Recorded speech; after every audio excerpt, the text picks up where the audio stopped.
Many of us have been around pollution or passed by polluted sites that had a stench to them, and we had to breathe it, and it was very uncomfortable. We've often said, what is that smell?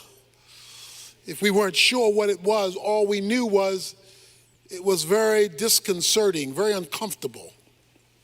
And so we quickly desired to pursue good air, clean air, uncontaminated air, so that we could function. It's hard to function when the air is putrid, when it has been contaminated by that which causes a loss of sense.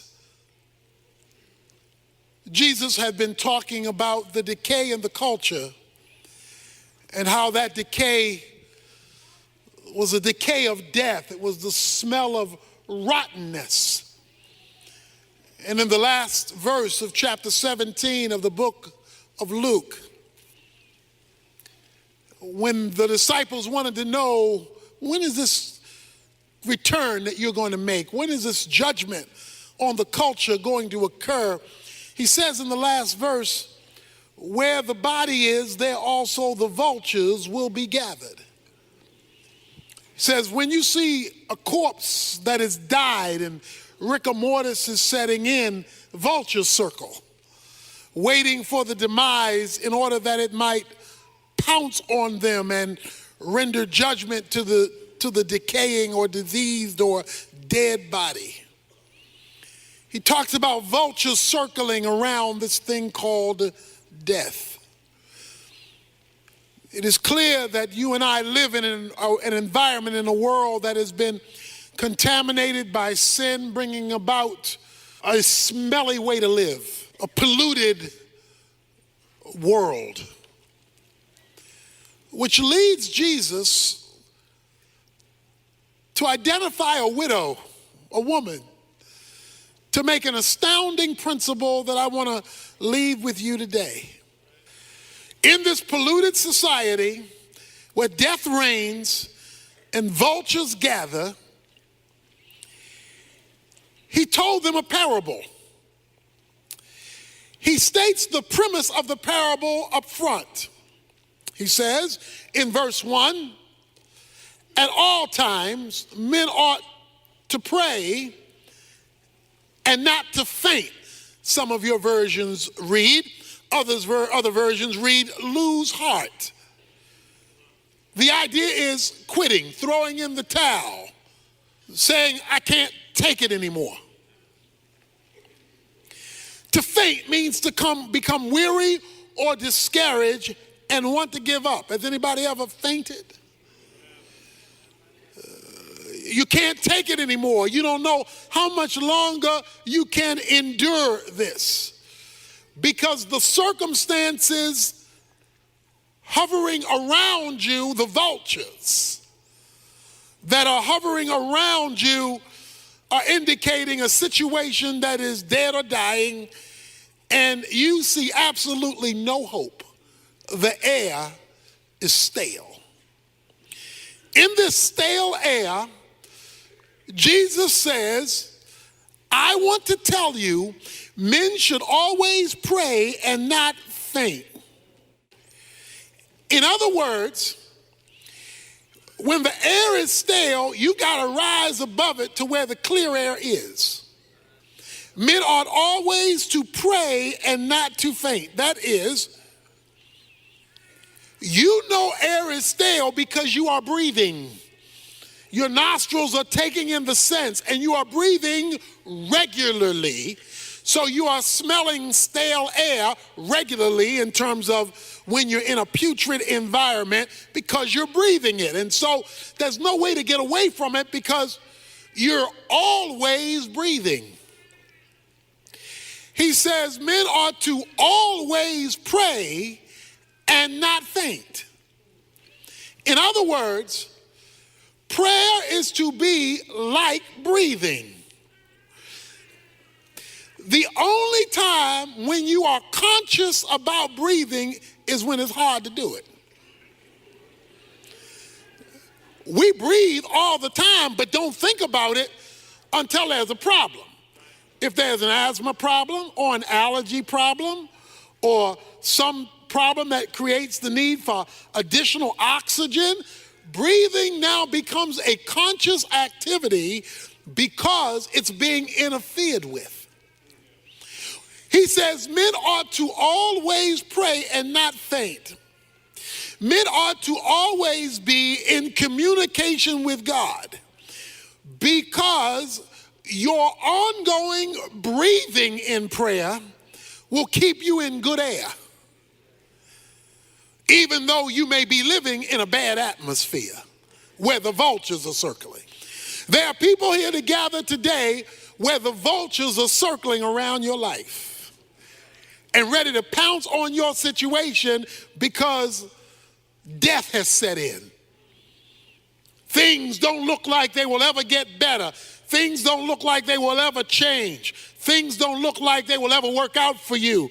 And all you see are things going downhill and the vultures circling, ready to pounce on you and do you in. Coming off of that, Jesus says to his disciples, men ought to always maintain contact with God like breathe. It should be so normal that you're doing it even when you're not conscious you're doing it. Because it's a orientation, not just a position.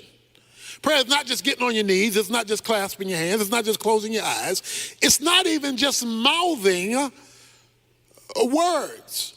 Prayer is an atmosphere of operating. You are operating in connectivity with God. Or as the word we've looked at last Wednesday, abiding. This is the air I breathe. The song says, I am in constant contact with God, which means that you are praying more than you know you're praying. See, sometimes we're praying and we identify the formal times. But there ought to be informal times because if prayer is an atmosphere, if it's a breathing, then that means you're in contact with God as a normal way of functioning, not just as a scheduled activity that you do. There's this orientation. He wants men to always pray and not faint. That's his thesis, his major point. Where God is interfaced with as a way of life, not simply as a schedule. There ought to be that, the time in your closet, a scheduled program. That leads him to a story that he wants to tell about this that is extraordinary. And most of us have read this story many times, but perhaps there's something in here that you may never have seen before, yet I believe it is the epicenter of the point of the parable and will totally change your life, my life, if we grasp it. In a certain city, we're told, there is a judge who does not fear God nor men. In other words, he doesn't care what God thinks, and he doesn't care what people say, because he is the judge. During biblical times, it was a lot like Western times, when there would be the circuit judges and the Western towns would wait for the judges to come to hold trials, and the judges would go from town to town to town, and they would hold the criminals in the town jail until the judge came to render a verdict. So they were circuit judges. And so these judges would go from town to town to town to mitigate cases relative to issues that had popped up in the town. So there is this judge, but we're told something about the judge, that the judge is an unrighteous judge.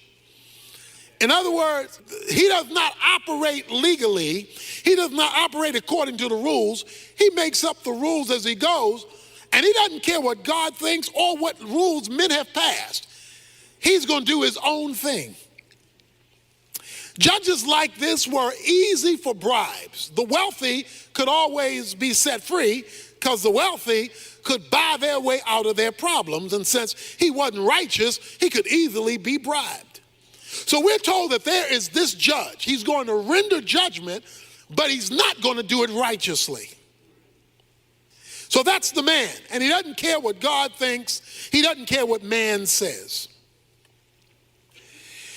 There is also a widow in the story. There's a woman. She's been married. Most likely they're children. We don't know that for sure. But we know that her husband has died. Now, when Jesus tells the story, he picks the weakest scenario he can pick. Because in the Bible, the lowest of the low are the orphans and the widows. From Genesis to Revelation, when God wants to make a point about the lowest of the low, he will pick orphans and widows. This widow had a number of problems based on biblical history. First of all, there was little protection for women. Women were not viewed as high, as valuable as they were created to be, and that was the norm of the culture. Not only that, but she has no husband, so there's nobody to stand in for her. She must stand on her own. In addition to that, widows in the Bible are normally postured as being poor, without financial resources, because there's no husband providing, so she's out on her own. In addition to that, the fact that she has to plead her own case means she has nobody in her circle of influence who can stand up for her. She must stand up for herself. So here we have a woman out there by herself on her own trying to make it. Now the situation is that there is something has happened in which she has been wronged. Something has happened that needs to be addressed legally. Something has gone wrong. Perhaps it had to do with money. Perhaps she was ripped out of some of her husband's estate. We don't know what the specific issue is, nor do we need to know. His point was that this widow needed legal intervention. Say legal intervention. She needed the law to work for her. She needed the law to mitigate between her and some situation she faced that could only be addressed legally. So there is this widow in the city who keeps coming to the judge saying, "Give me legal protection from my opponent. I have got somebody in my sphere who's working against me and who is opposing me, and he's doing it illegitimately. There is somebody in my life doing me wrong, my opponent, and I don't have the power to stop them. I'm a widow. I don't have a lot of money, and they're coming up against me, and I need the law to work for me." I wonder if there's anybody here who's in a situation that's coming up against you, and the folk who are supposed to be able to help you aren't available to you. She goes to the judge because she says she needs, here it is, legal protection. I can't protect myself. I need the law to protect me. Judge, will you intervene on my behalf so that I can get my opponent off of my back and get justice in my situation? Verse 4 says, "For a while the judge was unwilling." The judge says, "I don't want to be bothered. I don't want to be bothered with a widow. I don't want to be bothered with your problem. I don't want to be bothered about your opponent. I don't want to be bothered. I don't care about your situation because I don't even care about God. And I don't care about people. And you are the lowest of the people, a widow, so I really don't care about you. So for a while, it says, he was unwilling to hear her case, although she had a legitimate case. Stick with me here. It says, but afterwards, he said to himself, self, even though I do not fear God, pagan judge, and I do not respect man, yet because this widow bothers me, that means it's nagging me. After all, she's a woman.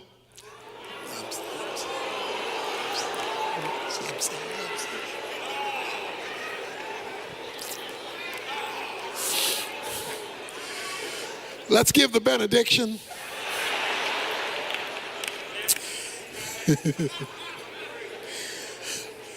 This woman, the judge is a man, this woman is getting on my nerves. That's what he said. She is driving me nuts. He says, I don't respect God, I don't respect man. I will give her legal protection. Say legal protection. According to verse 3, she was seeking legal protection. Say legal protection. Okay, keep that in mind. I'm going somewhere. Even though I don't fear God, I don't fear man, otherwise, if I don't do something about this lady's problem, she's going to keep coming to me because she won't let me go. Every time I show up, she shows up. Every time I have another person's case, she brings up her case. This woman won't let me go. She won't get off my back. And if she keeps coming, watch this, she will wear me out. Anybody here ever been worn out by a woman? I hope you're sitting by yourself, mister. Brother, just raise his hand like that. He says, this woman is going to wear me out. The Greek word wear me out literally is rendered, give me a black eye. Give me a black eye. The issue was not that she was going to punch him out. To give a black eye meant to ruin my reputation. To give a black eye means to ruin the person's reputation. He says, if this woman keeps coming, she's going to ruin my name. So this is what the woman was doing. In order to ruin his name, that meant she would have to be telling other people about the unjust judge. Because to ruin somebody's reputation, you're ruining their reputation among others.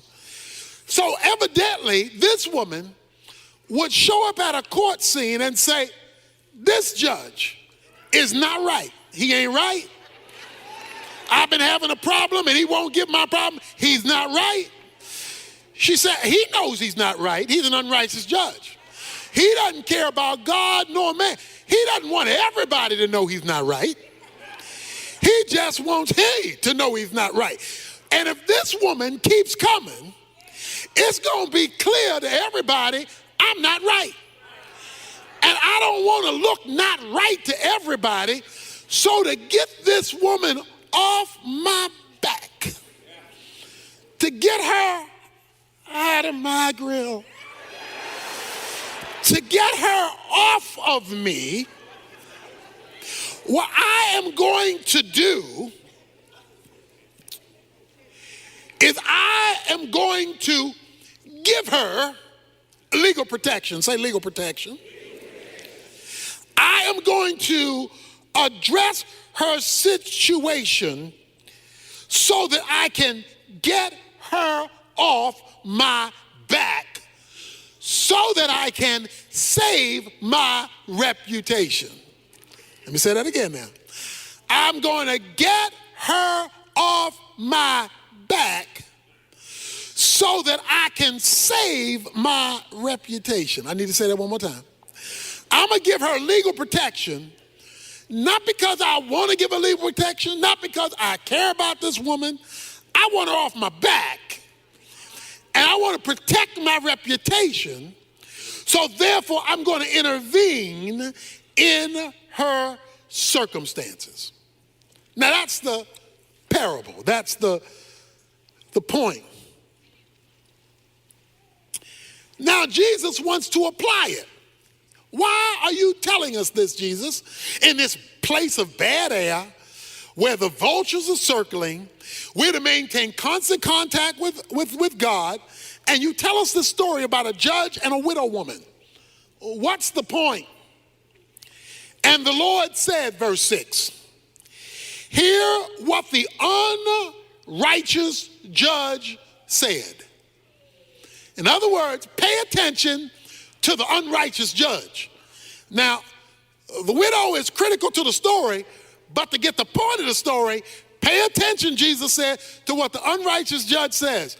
I don't fear God, I don't fear men, but this woman is driving me crazy, and she's going to ruin my reputation. Pay attention to that, Jesus says. And then make a contrast. Here's the contrast. Verse 7. Now will not God bring about justice for his elect who cry out to him day and night, and will he delay over them long? Jesus says this. Listen to what the unrighteous judge said, because he says if you miss what the unrighteous judge says, you're going to miss the whole point. He says, an unrighteous man who didn't care about God, he didn't care about people, he didn't care about legalities, he didn't care about justice, he cared about his reputation. He cared about his name and not being nagged to death by this woman. He was out to protect his name. And in order to protect his name, he had to respond to this woman, because this woman was giving him a black eye, messing up his name, his reputation. He had to do something, because as bad as he was, he cared about his reputation. He says now, if a wicked judge cares about his reputation, and he wrong, but he still cares about his reputation, will not God, who's not an unrighteous judge, he's a righteous judge, will not God, verse 7, bring about justice for his elect? The widow was a stranger to the judge. The elect are not strangers to God.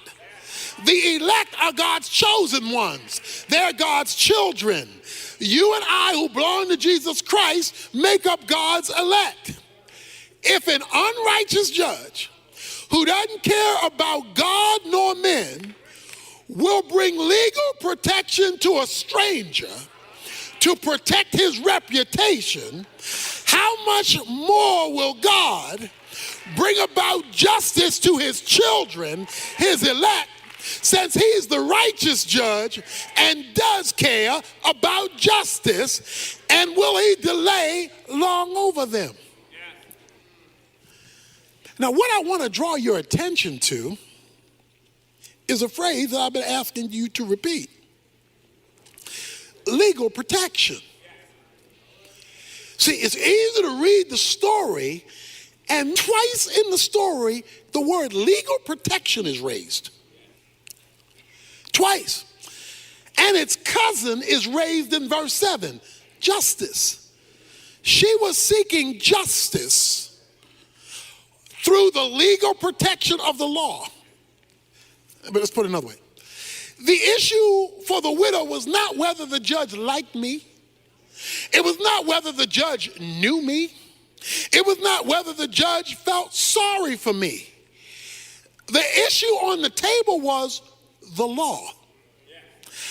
I need you to bring the law to bear on my situation, because I'm being unjustly treated by my opponent. I need legal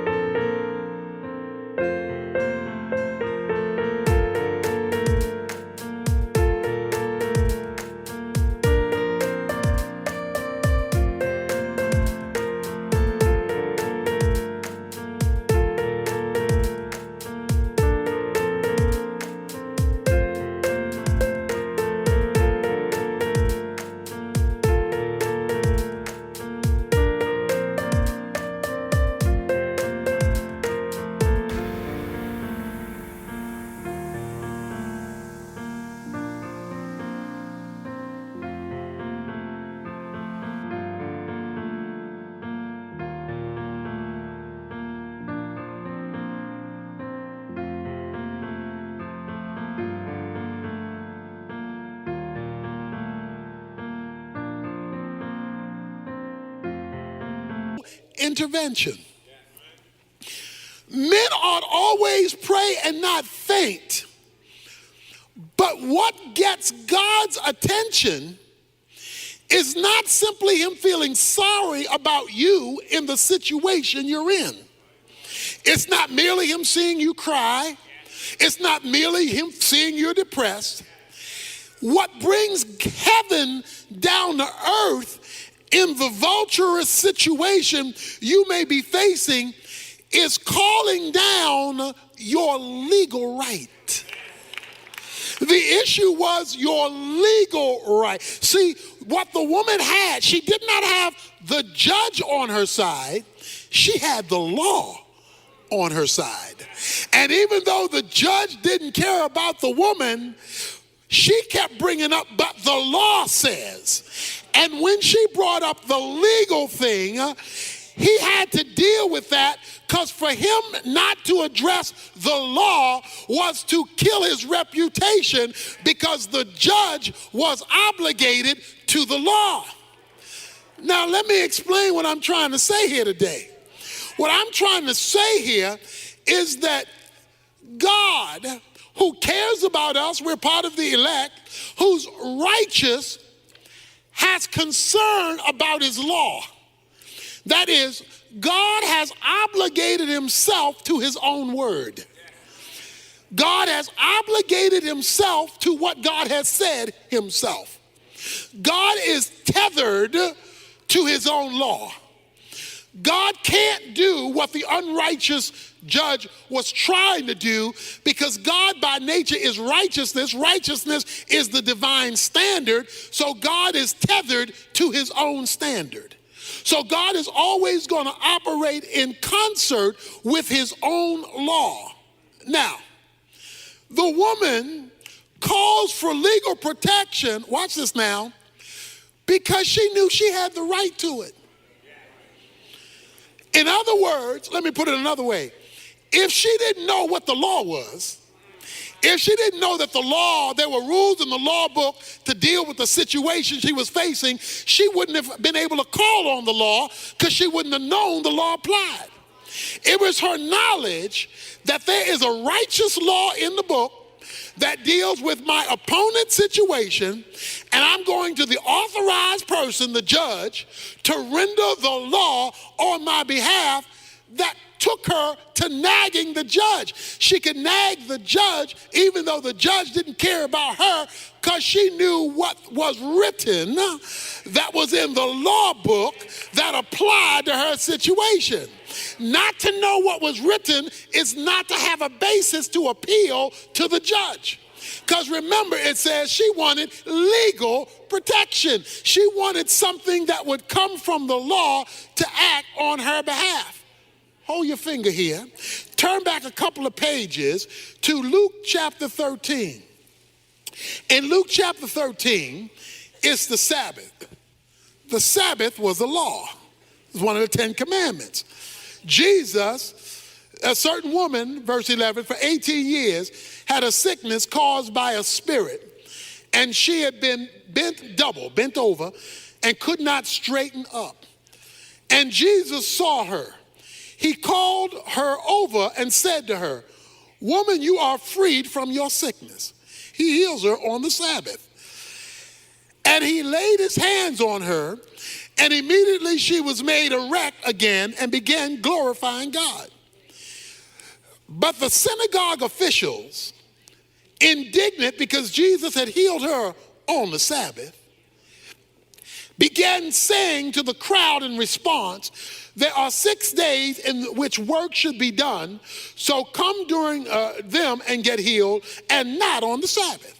So they're saying, Jesus, you're out of order for healing this lady on the Sabbath. Jesus then says to them, you hypocrites, does not each of you on the Sabbath untie his ox and his donkey from the stall and lead him to get water? And this woman, watch this, and this woman, here it is, and this woman, a daughter of Abraham. Not just this woman, I want to tell you who this woman is. She's a daughter of Abraham, who Satan is bound for 18 long years, should she not have been released from this bond on the Sabbath day. Watch this now. You hypocrites, you will release an ox on the Sabbath from being tied up so he can get some water. I come to release a woman who's been tied up for 18 years on the Sabbath. You're upset about me releasing a woman when you're not upset about you releasing a donkey. Let me tell you, Jesus says, why I released this woman. I released this woman because this woman, he says, is a daughter of Abraham. Watch this now. The Sabbath was the law given under Moses. Abraham precedes Moses. He says, there is a legal relationship I have to this daughter.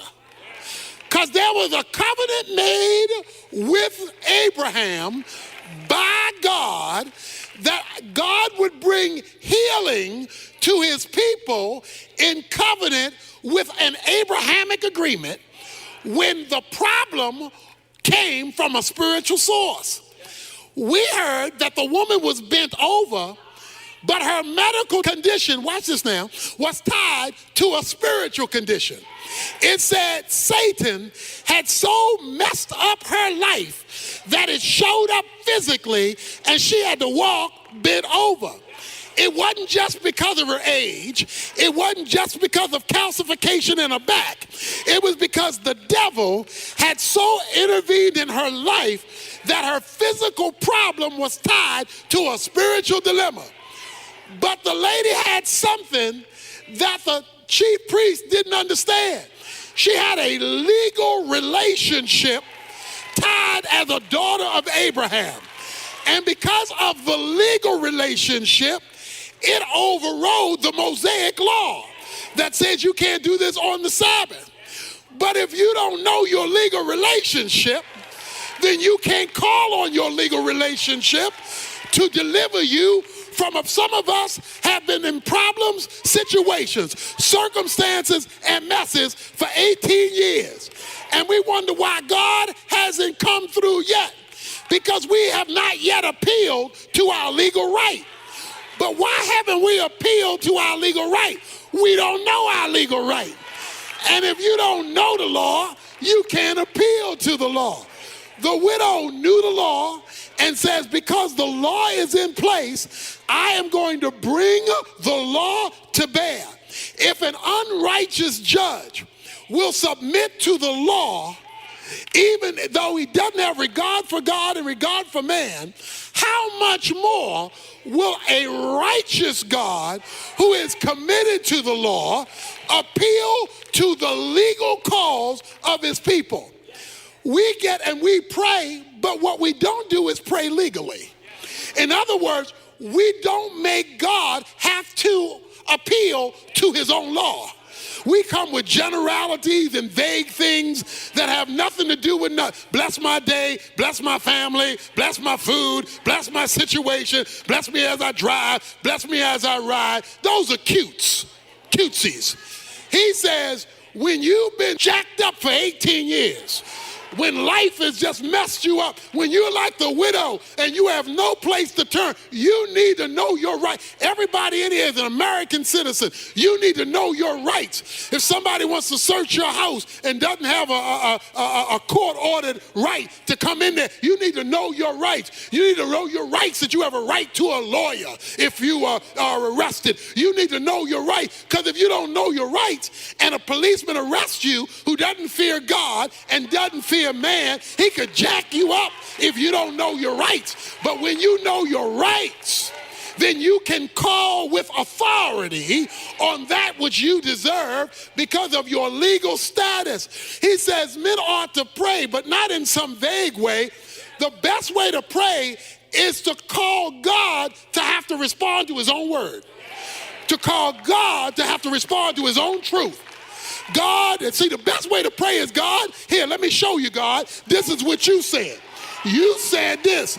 Let me read it to you, God. You said this. In case you forgot, God, you said this.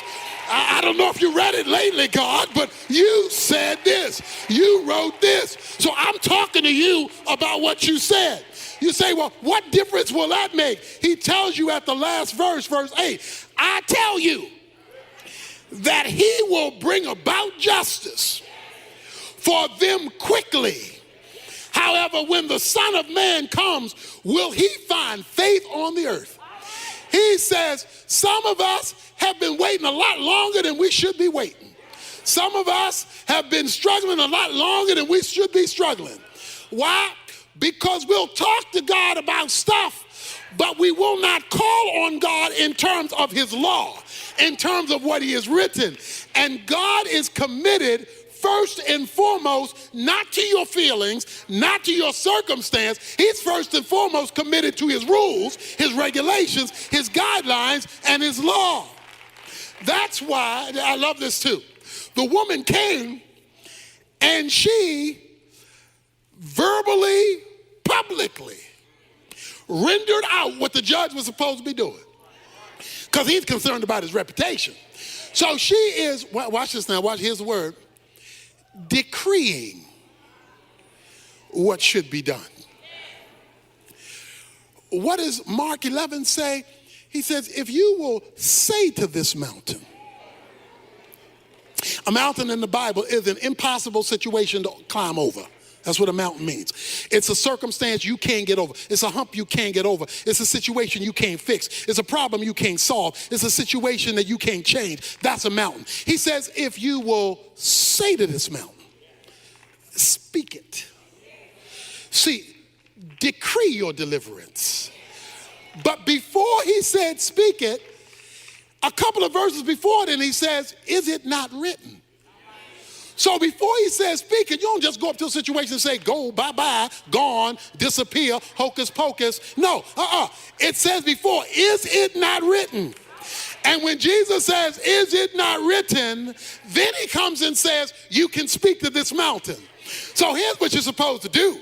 You're supposed to look at your situation, look at your opponent, look at your mountain, look at your bent over situation. Then find out what God says about your situation, says about your mountain, says about your bent over situation.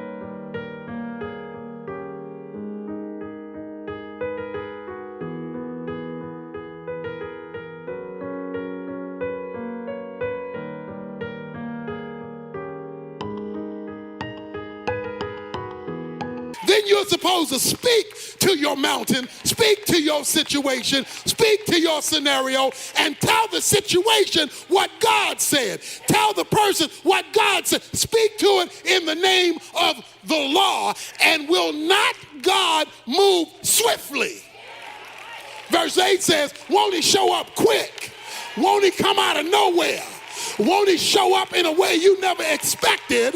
If he can get you to function legally with him, to function based on his revelation, not just based on how you feel, not just based on the fact you're sad, not just based on the fact that, I've been in this a long time. You could be in it for another 18 years, unless you remember you're a daughter of Abraham and that you have legal rights to be picked up when the devil has bent you over. He says, men ought to always pray like this. Men ought to always talk to God like this. And he says, and when you relate to God like this, you will see him move swiftly. That means, swiftly means all of a sudden. Swiftly means out of nowhere. Swiftly means, where did that come from? That's what swiftly means. For the Bible says in Isaiah 46 that God will establish his purposes. The Bible says in Job chapter 22 verse 28, decree what God is to do and so that God can get it done. So you ought to speak to your situation, but in the name of God, not your words. You ought to speak his words into the situation, because God is not bound to what you think. He's not bound to what other folk think. He's not bound to how you feel. He's not bound to how other folk feel. He's not bound to what you've been raised to believe or what other people think you ought to believe. He's not bound to your mama. He's not bound to your daddy. He's not bound to your friends. He's not bound to your coworker. He's not bound to your supervisor. He's not bound to your neighbor. He's not bound to your governor. He's not bound to your president. He's bound to his own word. And that's the only thing that he will commit himself to. Somebody ought to be willing to pray.